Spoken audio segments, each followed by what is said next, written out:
بسم اللہ الرحمن الرحیم وبہ نستعین اما بعد۔ ناظرین کرام، آج آپ حضرات کے سامنے سیرت و فضیلت پیش کی جا رہی ہے مشہور صحابی اور شاعر رسول حضرت حسان بن ثابت رضی اللہ تعالی عنہ کی۔ آپ مدنی خزرجی صحابی ہیں۔ والد کا نام ثابت اور والدہ کا نام فریعہ ہے۔ والدہ بھی ایمان لائی تھیں، صحابیہ ہیں۔ عربی کے بہت بلند پایہ شاعروں میں آپ کا شمار ہوتا ہے۔ زمانہ جاہلیت میں اپنے قبیلے کے شاعر تھے۔ اسلام لانے کے بعد ان کی شاعری کا موضوع رسول اللہ صلی اللہ تعالی علیہ وسلم، صحابہ کرام اور دین اسلام کا دفاع ہو گیا تھا۔ اسی لیے ان کا لقب سید الشعراء المؤمنین اور شاعر رسول اللہ صلی اللہ تعالی علیہ وسلم ہو گیا تھا۔ وہ اللہ کے رسول علیہ السلام کی دفاع اور مشرکین مکہ کے ہجوں کے جواب میں ایسے اشعار کہتے تھے کہ جن کی تیزی اور قوت تاثیر سے مشرکین بلبلا جایا کرتے تھے۔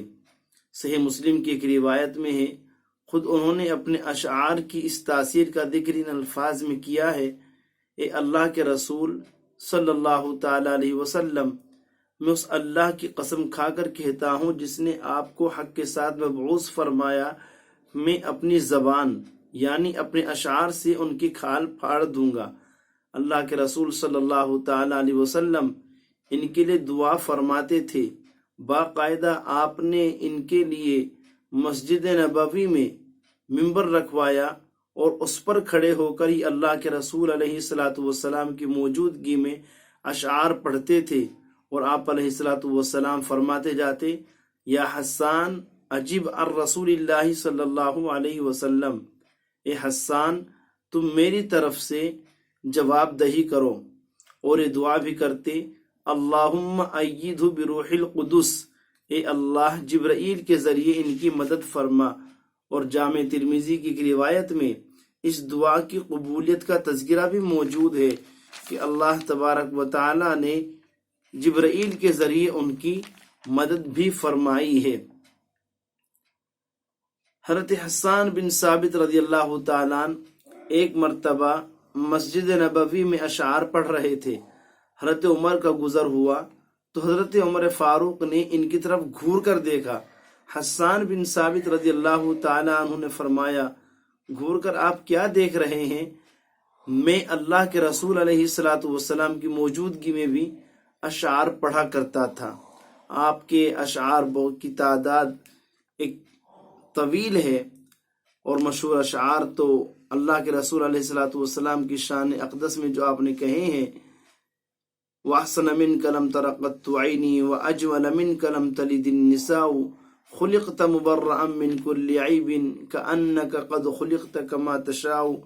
اسی طرح ایک مرتبہ انہوں نے آپ علیہ السلام کی مدح کرتے ہوئے اشعار کہے: حجوت محمدًا فأجبت عنہ وعند اللہ فی ذاک الجزاء، حجوت محمدًا برًا تقیا رسول اللہ شیمتہ الوفاء، فإن ابی ووالدتی وعرضی لعرض محمد منکم وقاء۔